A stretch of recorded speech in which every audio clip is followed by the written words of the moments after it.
Un bon élevage commence par le choix du terrain. Un très bon élevage commence par le choix du terrain. Nous avons plusieurs types d'élevage et il y a des terrains qui sont adaptés à certains élevages, d'autres qui ne sont pas adaptés à certains. Donc, quand tu veux faire ton élevage, il faut savoir quoi tu veux faire, il faut savoir quel terrain acquérir pour ton élevage.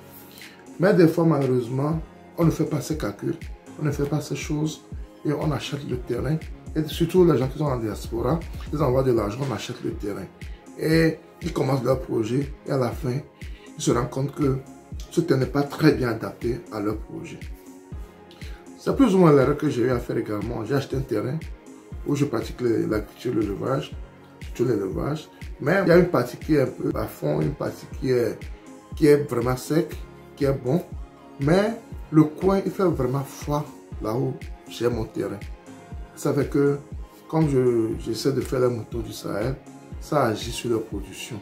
Parce que le froid n'est pas leur élément en tant que tel.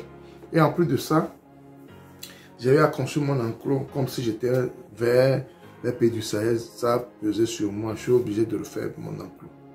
Et tout ça là, ce sont des expériences que j'ai acquises et j'aime partager ces expériences avec vous. Aujourd'hui, je vais vous parler encore d'un problème qui arrive souvent quand nous pratiquons notre élevage dans les milieux où il fait vraiment frais, il fait vraiment froid.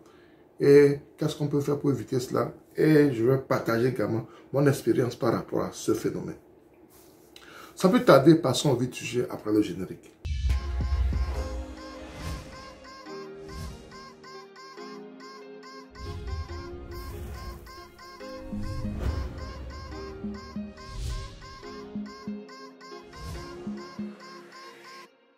Si tu me découvres pour la première fois, mon nom c'est Sabi Aliati. Et sur ma chaîne, nous parlons d'investissement en général en action et en élevage. Cette thématique est toujours importante car tu as deux choses à faire. Abonne-toi à ma chaîne, clique sur la cloche de notification pour ne plus rater nos vidéos à chaque fois que nous allons publier. Ensuite, partage le maximum pour qu'elle puisse atteindre plus de personnes. Surtout, n'oublie pas un pouce, ce qui permettra à YouTube de diffuser nos vidéos à plus de personnes et ça peut atteindre plus de personnes car c'est notre objectif sur notre chaîne, c'est de pouvoir partager nos expériences, l'expérience des autres à toute la communauté. Comme je le disais, pour faire l'élevage, il faut savoir acheter un terrain adapté à ton élevage. Mais, malheureusement, quand tu as déjà le terrain, et c'est le seul que tu es obligé de faire avec. Et si tu veux faire avec, tu dois mettre les moyens. C'est ce que je dis, quelqu'un qui a un terrain bien situé, il peut, pour l'élevage, des moutons par exemple, il peut construire ses enclos en bois, sans beaucoup de dépenses. Mais toi qui as acheté ton terrain où il fait frais, il fait beaucoup froid, tu vas investir plus dans la construction pour pouvoir donner un climat, pour pouvoir créer la chaleur dont les animaux auront besoin, là où toi tu fais ton élevage. Donc, c'est cette chose qu'il faut voir avant de s'y lancer. C'est cette chose qu'il faut voir avant d'acheter le terrain. Moi, malheureusement, j'avais un autre terrain où je voulais ramener mon élevage des moutons, mais le terrain avait des problèmes. C'est tout récemment que on a trouvé une solution pour ce terrain, mais quoi faire? Je ne dois pas attendre et dire que je ne vais pas faire l'élevage comme je dois le faire. Alors, je l'ai commencé et à chaque fois que je le fais, j'acquiers de l'expérience. Et j'aime partager cette expérience avec les gens qui veulent également faire cet élevage. Quand tu fais l'élevage dans un coin comme le mien, il faut savoir que ton ennemi premier, c'est le froid et la saison pluvieuse.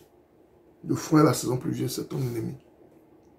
Quand cette période s'approche, tu dois prendre certaines précautions, sinon tu risques de perdre tes animaux. Ça fait très mal. Ça fait très mal de perdre ces animaux. Ça fait très mal de perdre ces animaux. Tu as une bonne quantité d'animaux et du jour au lendemain, la quantité se réduit parce qu'ils ont commencé à mourir.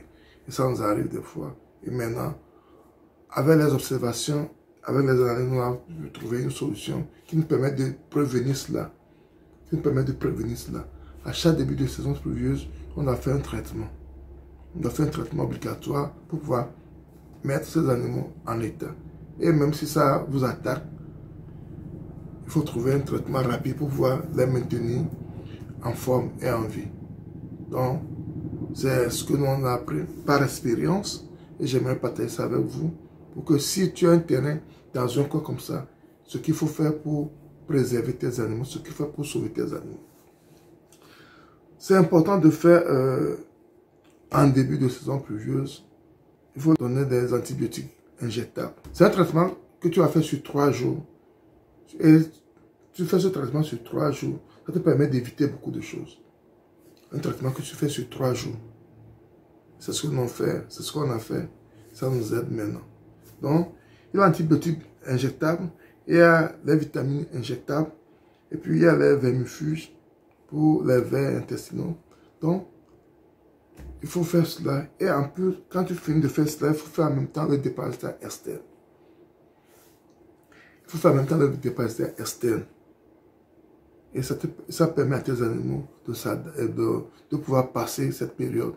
Parce que vous n'êtes pas sans savoir que les risques de maladie sont plus importants pendant la saison pluvieuse.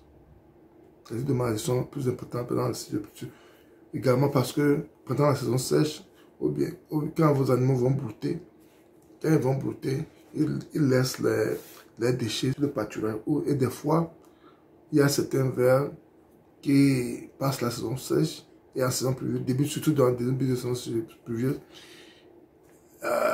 ils finissent l'hibernation et ils viennent surface. Vos moutons, quand ils mangent ça, c'est les maladies, la mort assurée.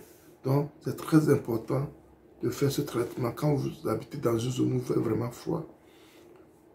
En début de saison pluvieuse, il faut les apporter des vitamines. Nous, on fait les vitamines injectables parce que ça a plus d'effet selon ce que nous on a observé à notre niveau. Parce que ici, je vous parle de nos expériences. Donc, il y a la vitamine injectable, il y a les antibiotiques injectables et il y a le vermifuge. C'est très important. Et il faut faire le déparasitage externe également. Il faut faire l'entretien. L'entretien est vraiment important également parce que ça réduit le risque de maladie de moitié quand il y a un très bon entretien dans votre enclos. C'est très important. Donc, ce traitement, il faut toujours le faire après les premières pluies. Après les premières pluies, en début de saison pluvieuse, il faut faire ce traitement. Si vous êtes dans une zone, vous faites vraiment frais comme le mien, ça vous permet d'éviter beaucoup de choses. Tout en construisant des enclos qui seront adaptés. Des enclos qui vont réduire le froid sur votre ferme. C'est très important également parce que le froid ne marche pas bien avec ce que nous sommes en train de faire ici.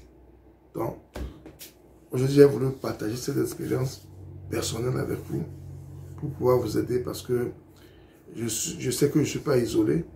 Même comme je l'avais dit une fois dans une de mes vidéos, un monsieur m'a appelé. Il est pratiquement dans la même zone. Il avait les mêmes problèmes que moi. Et je lui ai dit ce qui se passe, pourquoi, par rapport au froid.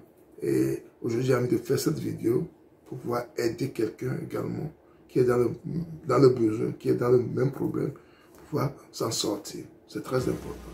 C'est comme ça qu'on peut faire évoluer la communauté. C'est comme ça qu'on peut aller de l'avant.